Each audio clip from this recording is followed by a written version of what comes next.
Hi സുഹൃത്തുക്കളെ, നമസ്കാരം. നമുക്കറിയാം, നമ്മുടെയൊക്കെ ജീവിതത്തിൽ വളരെ അത്യാവശ്യ ഘട്ടത്തിൽ ആവശ്യമായി വരുന്ന ഒന്നാണ് ബ്ലഡ് എന്ന് പറയുന്നത്. നനച്ചിരിക്കാത്ത സമയത്ത് നമ്മുടെ സുഹൃത്തുക്കൾക്ക്, നമ്മുടെ വേണ്ടപ്പെട്ട ആളുകൾക്ക് പെട്ടെന്നൊരു ബ്ലഡ് എമർജൻസി വരികയും ആരെയാണ് ബന്ധപ്പെടേണ്ടത്, ആരെയാണ് വിളിക്കേണ്ടത്, എങ്ങനെയാണ് ബ്ലഡ് കിട്ടുക എന്നൊന്നും അറിയാത്ത പ്രയാസപ്പെടുന്ന ഒരുപാട് ആളുകൾ നമുക്ക് ചുറ്റും കാണാൻ കഴിയും. അതുപോലെ തന്നെ ബ്ലഡ് കൊടുക്കാൻ താല്പര്യമുള്ള ഒരുപാട് ആളുകളുണ്ട്. അവരെ ആർക്കാണ് കൊടുക്കേണ്ടത്, എങ്ങനെയാണ് ബന്ധപ്പെടേണ്ടതെന്നും അറിയാത്ത ആളുകളുണ്ട്. ഈ രണ്ടാളുകളെയും ഒരുമിപ്പിക്കുക എന്ന ഒരു ലക്ഷ്യമാണ് കിഴരിയൂർ വാർത്തകൾ ഈ ഒരു പ്ലാറ്റ്ഫോം ക്രിയേറ്റ് ചെയ്യാനുള്ളൊരു മോട്ടീവ് എന്ന് പറയുന്നത്. അപ്പോൾ ഈ രണ്ടാളുകൾക്കും വന്നു ചേരാനുള്ള ഒരു ഇടം എന്ന നിലക്കാണ് ഈ ഒരു വെബ്സൈറ്റിനെ ഡിസൈൻ ചെയ്തിരിക്കുന്നത്. blood.kidariyurvartagal.com എന്ന വെബ്സൈറ്റിൽ നിങ്ങൾ ക്ലിക്ക് ചെയ്യുമ്പോൾ, വെബ്സൈറ്റിൽ പോകുമ്പോൾ നിങ്ങൾ കാണുന്നൊരു ഇൻ്റർഫേസ് ഇതാണ്. ഈ ഒരു ഹോം പേജിൽ റെഡ് നിറത്തിൽ 2 ബട്ടൺസ് നിങ്ങൾക്ക് കാണാൻ കഴിയും. ഫൈൻഡ് എ ഡോണർ, അതുപോലെ തന്നെ ഡോണർ രജിസ്റ്റർ. നിങ്ങളൊരു ബ്ലഡ് സെർച്ച് ചെയ്യുകയാണെങ്കിൽ ഫൈൻഡ് എ ഡോണറിൽ പോയിട്ട് നിങ്ങളുടെ ബ്ലഡ് ഗ്രൂപ്പ് കൊടുത്താൽ നിങ്ങൾക്ക് അതിൽ രജിസ്റ്റർ ചെയ്തിരിക്കുന്ന, നമ്മുടെ വെബ്സൈറ്റിൽ രജിസ്റ്റർ ചെയ്തിരിക്കുന്ന ആ ബ്ലഡ് ഗ്രൂപ്പിലുള്ള ആളുകളുടെ പേരും അവരുടെ കോൺടാക്ട് ഡീറ്റെയിൽസും നമുക്ക് കാണാൻ കഴിയും. അതുപോലെ തന്നെ നിങ്ങൾ ബ്ലഡ് കൊടുക്കാനാണ് താല്പര്യമെങ്കിൽ, നിങ്ങൾ ഈ വെബ്സൈറ്റിലേക്ക് രജിസ്റ്റർ ചെയ്യാൻ താല്പര്യമുണ്ടെങ്കിൽ രണ്ടാമത്തെ ബട്ടൺ ഡോണർ രജിസ്റ്റർ എന്ന് ക്ലിക്ക് ചെയ്തിട്ട് നിങ്ങൾക്കിത് രജിസ്റ്റർ ചെയ്യാവുന്നതാണ്. ഈ 2 പോയിൻറ്റ് നമ്മൾ വിശദമായിട്ട് നോക്കാം. ഈ വെബ്സൈറ്റിൻ്റെ ഏറ്റവും ടോപ്പ് റൈറ്റ് കോർണറിൽ നിങ്ങൾക്ക് മെനു കാണാൻ കഴിയും. ആ മെനുവിൽ ക്ലിക്ക് ചെയ്യുമ്പോൾ ഇതേപോലെ ഒരു ഡ്രോപ്പ് ഡൗൺ ലിസ്റ്റ് വരും.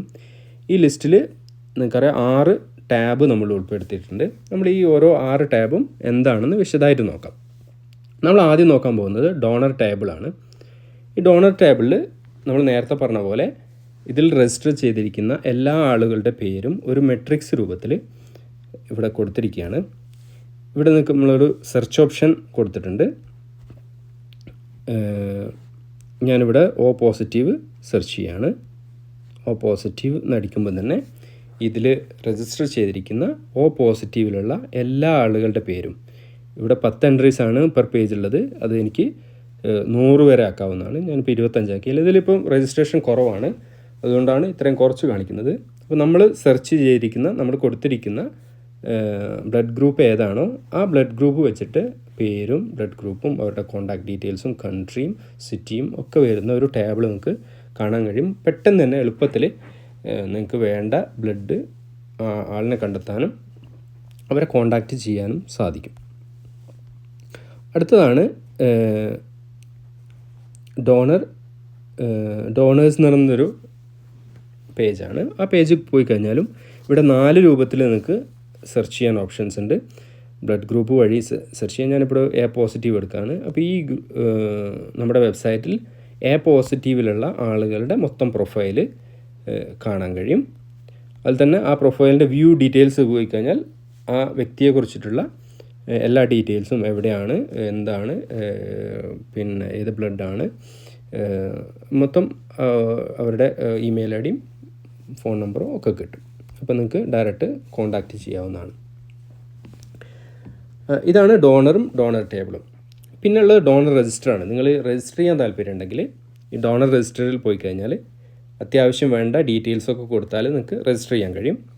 ഫസ്റ്റ് ഉള്ളത് നെയിമാണ്, പിന്നെയുള്ളത് യൂസർ നെയിമാണ്. ഇതിൽ യൂസർ നെയിമും പാസ്വേഡും ഉൾപ്പെടുത്തിയിട്ടുണ്ട്. അത് എന്തിനാണെന്ന് വെച്ചാൽ നിങ്ങളിത് രജിസ്ട്രേഷൻ ചെയ്തതിന് ശേഷം എപ്പോഴെങ്കിലും നിങ്ങളുടെ എന്തെങ്കിലും ചേഞ്ച് വരാൻ, നിങ്ങളുടെ മൊബൈൽ നമ്പർ മാറി, നിങ്ങളുടെ ലൊക്കേഷൻ മാറി, അല്ലെങ്കിൽ നിങ്ങൾ സാധാരണഗതിയിൽ നമ്മളിപ്പോൾ ബ്ലഡ് കൊടുത്തു കഴിഞ്ഞാൽ ഒരു 3 മാസത്തേക്കുള്ള എന്ത് ചെയ്യാൻ പറ്റില്ല, ബ്ലഡ് കൊടുക്കാൻ കഴിയില്ലല്ലോ.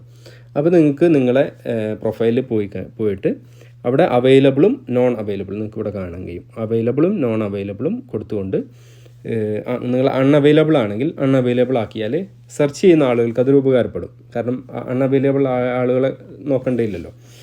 അപ്പോൾ അത് സെർച്ച് ചെയ്യുന്ന ആളുകൾക്ക് കുറച്ചും കൂടെ ഉപകാരപ്പെടും. അതുകൊണ്ടാണ് നമ്മൾ യൂസർ നെയിം പാസ്വേഡും നിങ്ങൾക്ക് വീണ്ടും വന്ന് എഡിറ്റ് ചെയ്യാൻ വേണ്ടിയിട്ടുള്ള ഒരു ഓപ്ഷൻ കൊടുത്തിരിക്കുന്നത്. നിങ്ങൾക്ക് ഇഷ്ടമുള്ളൊരു യൂസർ നെയിം കൊടുക്കാം, ഇമെയിൽ ഐ ഡി കൊടുക്കാം, ബ്ലഡ് ഗ്രൂപ്പ് സെലക്ട് ചെയ്യാം. ഇവിടുന്ന് നിങ്ങളിപ്പോൾ കറൻ്റ്ലി അൺഅവൈലബിൾ ആണെങ്കിൽ പോലും നിങ്ങൾക്ക് രജിസ്റ്റർ ചെയ്യാൻ കഴിയും. അൺഅവൈലബിൾ കൊടുത്തിട്ട് രജിസ്റ്റർ ചെയ്യാം. ജെൻഡർ കൊടുക്കാം, ഡേറ്റ് ഓഫ് ബർത്ത് കൊടുക്കാം. ഇവിടെ നിങ്ങൾക്ക് ഇയറും മന്തും സെലക്ട് ചെയ്യാവുന്ന ഓപ്ഷൻസ് ഉണ്ട്. ഡേറ്റ് സെലക്ട് ചെയ്യാം, മൊബൈൽ നമ്പർ കൊടുക്കാം. ലാൻഡ് നമ്പർ നിർബന്ധമില്ല, ഉണ്ടെങ്കിൽ കൊടുത്താൽ മതി, ഇല്ലെങ്കിൽ നമുക്ക് രജിസ്റ്റർ ചെയ്യാം. സിറ്റി കൊടുക്കാം, നിങ്ങളുടെ കൺട്രിയും. ഇതൊരു വളരെ ഹൈലൈറ്റ് ചെയ്തിരിക്കുന്നൊരു പോയിൻ്റാണ്, കൺട്രിയും സ്റ്റേറ്റും. ഇത് നമ്മളൊരു നാട്ടിലും അല്ലെങ്കിൽ നമ്മുടെ രാജ്യത്ത് മാത്രമല്ല, ലോകത്തിലുള്ള എവിടെ നിന്നും ആളുകൾക്ക് രജിസ്റ്റർ ചെയ്യാനും അവരവരുടെ നാട്ടിൽ അത് സെർച്ച് ചെയ്തുകൊണ്ട് അവരവരുടെ നാട്ടിൽ ഈ വെബ്സൈറ്റ് ഉപയോഗിക്കാൻ കഴിയും. ഏത് നാട്ടിലും ഉപയോഗിക്കാൻ കഴിയും എന്നതാണ് ഇതിൻ്റെ മറ്റൊരു ഹൈലൈറ്റ്. നിങ്ങളുടെ കൺട്രി സെലക്ട് ചെയ്യാം. ഞാനിവിടെ ഇന്ത്യ സെലക്ട് ചെയ്യാണ്. ഇന്ത്യ സെലക്ട് ചെയ്തതിന് ശേഷം നിങ്ങൾക്ക് എന്ത് ചെയ്യാം, സ്റ്റേറ്റ് സെലക്ട് ചെയ്യാനുള്ള ഓപ്ഷൻ വരും. സെലക്ട് ചെയ്ത് കൊടുക്കാം. അഡ്രസ്സ് നിങ്ങൾ പ്രോപ്പർ കംപ്ലീറ്റ് അഡ്രസ്സ് വേണമെന്നില്ല, ഒരു ലൊക്കാലിറ്റി കൊടുത്താലും മതി. അതിനുശേഷം ഇഷ്ടമുള്ള പാസ്വേഡ് 2 പ്രാവശ്യം പാസ്വേഡ് കൊടുക്കുക. അതുപോലെ തന്നെ റീടൈപ്പ് പാസ്വേഡ് കൊടുക്കുക. സാധാരണ രീതിയിൽ നമ്മളെല്ലാ രജിസ്ട്രേഷൻ ചെയ്യുന്ന പോലെ തന്നെ. അതുപോലെ തന്നെ നിങ്ങൾക്ക് ഫോട്ടോ, നിങ്ങളുടെ പ്രൊഫൈലിൽ നിങ്ങളുടെ ഫോട്ടോ കൊടുക്കാൻ താല്പര്യമുണ്ടെങ്കിൽ അത് നിങ്ങൾക്ക് ചൂസ് ചെയ്തിട്ട് ഫയൽ ചൂസ് ചെയ്തിട്ട് കൊടുക്കാവുന്നതാണ്. അങ്ങനെ സബ്മിറ്റ് ചെയ്യുമ്പോൾ നമ്മൾ എവിടെ എത്തും, നമ്മൾ ഈ ഒരു ഡോണേഴ്സിലും അതുപോലെ തന്നെ നമ്മൾ നേരത്തെ പറഞ്ഞ പോലെ ഡോണേഴ്സിലും ഡോണർ ടേബിളിലും നിങ്ങളുടെ പ്രൊഫൈൽ അപ്ഡേറ്റ് ആവും. നിങ്ങളത് പ്രൊഫൈൽ അതിൽ സേവ് ആവും. ഏറ്റവും അവസാനം കാണുന്നതാണ് ഡോണർ ലോഗിൻ. നമ്മൾ നേരത്തെ പറഞ്ഞ പോലെ നിങ്ങൾ കൊടുത്തിരിക്കുന്ന യൂസർ നെയിമും പാസ്വേഡും കൊടുത്തുകൊണ്ട് നിങ്ങൾക്ക് അതിൽ രജിസ്റ്റർ ചെയ്യാൻ, വീണ്ടും പോയിട്ട് എന്തെങ്കിലും ചേഞ്ചസ് വരുത്താനുണ്ടെങ്കിൽ അത് വരുത്താൻ കഴിയും. പിന്നെയുള്ളതാണ് റിക്വസ്റ്റും പോസ്റ്റ് റിക്വസ്റ്റും. പോസ്റ്റ് റിക്വസ്റ്റ് എന്താണ്, ഇപ്പോൾ നിങ്ങളുടെ വേണ്ടപ്പെട്ട ആർക്കെങ്കിലും ഒരു ബ്ലഡ് റിക്വയർമെൻറ്റ് വരികയാണെങ്കിൽ നിങ്ങൾ ചെയ്യേണ്ടത് പോസ്റ്റ് റിക്വസ്റ്റ് ക്ലിക്ക് ചെയ്യാം. എന്നിട്ട് നിങ്ങളൊരു പോസ്റ്റായിട്ട് നമ്മുടെ വെബ്സൈറ്റിൽ ഇടുകയാണ്. അതിന് ടൈറ്റിൽ കൊടുക്കേണ്ടത് നിങ്ങൾക്ക് ഇഷ്ടമുള്ള ടൈറ്റിൽ കൊടുക്കാം. അർജൻറ്റ് ബ്ലഡ് റിക്വയർഡോ എന്താണോ നിങ്ങൾ ആ പോസ്റ്റിന് ടൈറ്റിൽ കൊടുക്കാൻ ഉദ്ദേശിക്കുന്നത് അത് നിങ്ങൾക്ക് ഇവിടെ ടൈപ്പ് ചെയ്യാവുന്നതാണ്. പിന്നെ പർപ്പസ്, എന്താണ് പർപ്പസ്, ഓപ്പറേഷൻ ആണോ എന്താണോ പർപ്പസ് അത് കൊടുക്കാവുന്നതാണ്. എത്ര ബ്ലഡ് ബാങ്ക്, എത്ര യൂണിറ്റ് ബ്ലഡ് വേണം, തീർച്ചയായിട്ടും നിങ്ങൾ ഡോക്ടർ നിങ്ങൾക്ക് തന്നിട്ടിരിക്കും എത്ര യൂണിറ്റ് ബ്ലഡ് വേണമെന്ന് നിങ്ങൾക്ക് റിക്വയർമെൻറ്റ് ഡോക്ടേഴ്സ് തരുന്നുണ്ടാവും. ആ യൂണിറ്റ് നിങ്ങൾക്ക് കൊടുക്കാവുന്നതാണ്. ബ്ലഡ് ഗ്രൂപ്പ് സെലക്ട് ചെയ്യാം. അതുപോലെ തന്നെ പേഷ്യൻ്റ് നെയിം, അല്ലെങ്കിൽ കോൺടാക്ട് നമ്പർ, ആരെയാണോ കോൺടാക്ട് ചെയ്യേണ്ടത് നമ്പർ കൊടുക്കാം. സിറ്റി കൊടുക്കാം. അതുപോലെ തന്നെ കൺട്രിയും സ്റ്റേറ്റും കൊടുത്ത് അതിൻ്റെ ഡീറ്റെയിൽസും കൊടുത്തു കഴിഞ്ഞിട്ട് നിങ്ങൾ ബ്ലഡ് റിക്വസ്റ്റ് ക്ലിക്ക് ചെയ്ത് കഴിഞ്ഞാൽ ആ റിക്വസ്റ്റ് പോസ്റ്റ് ആവുന്ന സ്ഥലമാണ് ഫസ്റ്റ് കാണിച്ചിരിക്കുന്ന റിക്വസ്റ്റ് എന്ന് പറഞ്ഞാൽ നിങ്ങൾ കൊടുത്ത റിക്വസ്റ്റ് പോസ്റ്റ് ആവുന്നത് ഇവിടെയാണ്. ഇവിടെ വന്നു കഴിഞ്ഞാൽ ഇപ്പം കൊടുക്കാൻ താല്പര്യമുള്ള ആളുകൾക്ക് ഇവിടെ വന്നിട്ട് ഇപ്പം ഞാനിപ്പോൾ O പോസിറ്റീവാണ്. അപ്പോൾ ഇവിടെ ഒരു O പോസിറ്റീവിൻ്റെ ഒരു റിക്വസ്റ്റ് കാണുന്നുണ്ട്. അപ്പോൾ ഇവിടെ ജസ്റ്റ് ആകെ 4 ഡീറ്റെയിലേ ഉള്ളൂ. എന്നാണ് വേണ്ടത്, എത്ര യൂണിറ്റ് വേണം, ഏത് ബ്ലഡ് വേണം, എന്താണ് കോൺടാക്ട് നമ്പർ, ഇത്രയും ഡീറ്റെയിൽസാണ് നമ്മളൊരു ഫ്രണ്ട് പേജ് കൊടുത്തിട്ടുള്ളൂ. കുറച്ചും കൂടെ ഡീറ്റെയിൽ ഏത് ഏരിയയിലാണ് എന്ന് അങ്ങനെയൊക്കെ അറിയണമെങ്കിൽ ഡീറ്റെയിൽസ് ക്ലിക്ക് ചെയ്ത് കഴിഞ്ഞാൽ അവർ ബ്ലഡ് റിക്വയർമെൻറ്റിൻ്റെ കംപ്ലീറ്റ് ഡീറ്റെയിലും ഇവിടെ കാണാൻ കഴിയും.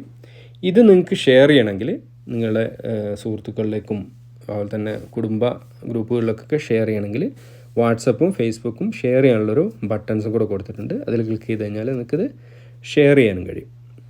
അപ്പോൾ ഇത്രയാണ് ഈ ഒരു വെബ്സൈറ്റിൻ്റെ ഒരു ഔട്ട്ലൈൻ. അപ്പോൾ തീർച്ചയായിട്ടും ഇതൊരു വളരെ ഉപകാരപ്രദമായൊരു വെബ്സൈറ്റാണ്.